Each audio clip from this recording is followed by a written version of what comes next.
So, you got a Ford, the check engine light is on, and suddenly, no power. Sound familiar? Well, you're probably dealing with code P259E. In this explainer, we're going to break down exactly what's going on and, most importantly, how to get you back on the road. You know the feeling, right? You're just cruising along, everything's totally fine, and then, bam, that check engine light pops on, and it feels like your truck just gave up. It's so frustrating, and honestly, it's the classic sign of the exact problem we're digging into today. So if you've plugged in a scanner and it coughed up that P259E code, you are absolutely in the right place. We're going to walk through what this code means, what's causing it, and what the real-world fixes are, all based on solid info. All right, first things first, what is this code actually trying to tell you? Let's get right into the nuts and bolts of it. Okay, so P259E, it's a diagnostic trouble code, or a DT for short. Think of it like a text message from your truck's brain, the engine computer. And this message is saying, hey, something's up with the variable geometry turbocharger. Specifically, it's saying that a part of it isn't in the position it's supposed to be in.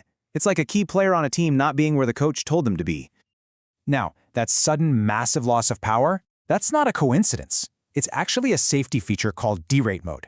When your truck's computer spots this turbo problem, it deliberately cuts the engine power to stop you from causing any more damage. So believe it or not, your truck is actually trying to protect itself. It's a pain, for sure, but it's a smart pain. So the code is pointing a big finger right at the turbo.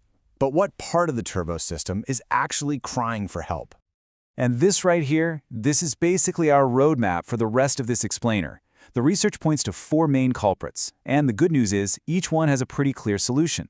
So let's take a closer look at what they are, one by one. All right, let's break down these 4 horsemen of the P2590E apocalypse. Kidding. But seriously, let's look at these 4 common culprits.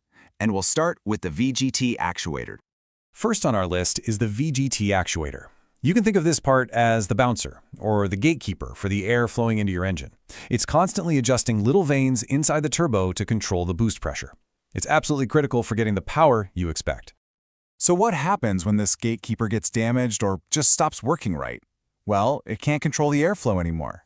The engine's computer sees this chaos, freaks out a little bit, and slams the truck into that low-power derate mode to be safe. And in this case, the fix is about as straightforward as it gets. The broken actuator has to be replaced. No two ways about it. Okay, culprit number 2, the VGT solenoid. Now, if the actuator is the gatekeeper, think of the solenoid as the boss who's given the orders over a walkie-talkie. It's the electronic switch that tells the actuator what to do and when to do it. They're a team. The big issue here is when this solenoid gets stuck, especially if it's stuck in the closed position. That basically suffocates the engine. It cuts off the airflow it needs to make power. And what happens next? You guessed it, it triggers that P2590E code. And just like its partner, the actuator, if the solenoid is the problem, the only real fix is to get a new one in there. All right, on to number 3. This one's a little different. It's the exhaust gas recirculation valve, or EGR valve. Now, its job sounds a little weird. It takes a tiny bit of the exhaust gas and sends it back into the engine. This actually cools things down in the combustion chamber and helps reduce harmful emissions. It's a key part of any modern emissions system. But here's the catch. If that EGR valve gets stuck open or stuck closed, it completely messes up the engine's whole breathing process, that delicate balance of air and fuel. The computer sees this imbalance, it can't get the performance it's asking the turbo for, and it throws our good old friend the P259E code. So yeah, a faulty EGR valve can be the sneaky hidden cause of this turbo code. And again, the solution is a replacement.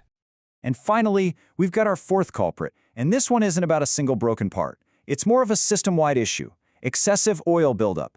This can happen when your engine's lubrication system gets compromised. Think of something like a really clogged oil filter. And this is where the fix gets a little different too. It's not just a simple swap. You've got to tackle the root cause. First, you replace that clogged up oil filter. But you can't stop there. Second, you have to get in there and thoroughly clean the engine to get rid of all that gunk and buildup. Whew, okay. So we've looked at the 4 main problems. Now, let's do a quick recap of the solutions and talk about what your most important next step should be. Just to hammer it home, when you see that P259E code, you're almost always looking at one of these 4 things: a damaged VGT actuator, a stuck VGT solenoid, a failing EGR valve, or a serious oil buildup problem. And look, the source material really hits the nail on the head here with this quote. Getting this problem properly diagnosed and fixed as soon as you can is so important because ignoring it doesn't just mean you're stuck driving a slug, you could be setting yourself up for much bigger and way more expensive damage down the road. So with all that in mind, what do you do right now? That's really the most important question, isn't it? So here's the bottom line. That little light on your dash, it's not just an annoyance. It's your truck asking you a direct question. Is this a simple fix, or is this a warning of something much worse to come? The only way to answer that question and to really protect your truck is to get a proper diagnosis. Don't guess, find out for sure.